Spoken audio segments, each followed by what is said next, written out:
So I'm here at the RYA Dinghy show on the Lowrider Moth stand talking with Jason Belben. And Jason is a sailor who sailed in the Moths for a very long time, both in the Lowrider era and now in the foiling era. And well, nowadays you're sailing quite happily and have won in the foiling era, and also nearly won last year, but didn't quite at the end of the day. It must be great for you to see the Lowrider revival that's happened in recent years. Yeah, it's great to see all these older boats coming through again, and I mean, even one of them is my old boat.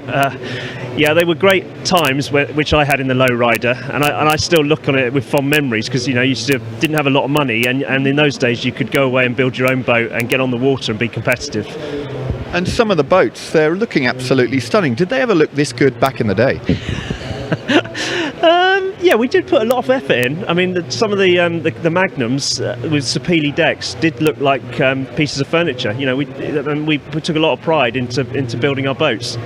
And there were some incredible names who were involved in the Lowrider days. Of course, in the builds, you've just mentioned the Magnums, John Claridge, who was a prolific builder of some of the top Moths, and yet they're still involved in the industry today.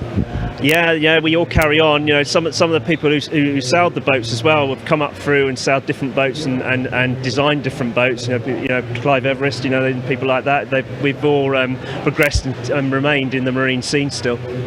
And back in the 80s and 90s, one of the things which was pretty much for every sailor they wanted to read was the International Moth Class Yearbook. And in here, this is the 92 yearbook, there is a picture of the Blitz Mark III, which I remember from back in 92, taking a look at, which you built and your brother designed, and was 75 millimeters at the waterline. How was that to sail? Fairly difficult. The first problem was getting into it, because it had a lot of freeboard to get the volume, because it was so narrow, and it just wanted to go in straight lines all the time, because it was like a big centerboard. And this was the era when boats just got thinner and thinner and thinner. Did you go a step too far with that one? I think it might have been a bit too far. I thought, right, what is the extreme I can do? So I built it out of a foam block, and then I just kept putting bits of foam on the side to see what was saleable. And do you think this Moth class, the Lowrider Moth class's revival, is just going to continue and just gain strength? I think it will, because it's just a great single-handed boat, and it takes all weights, and it's still very quick. And it is an experience sailing it as well, because you're closer to the water. It actually sometimes feels more thrilling than when you're actually foiling, because you're with the elements.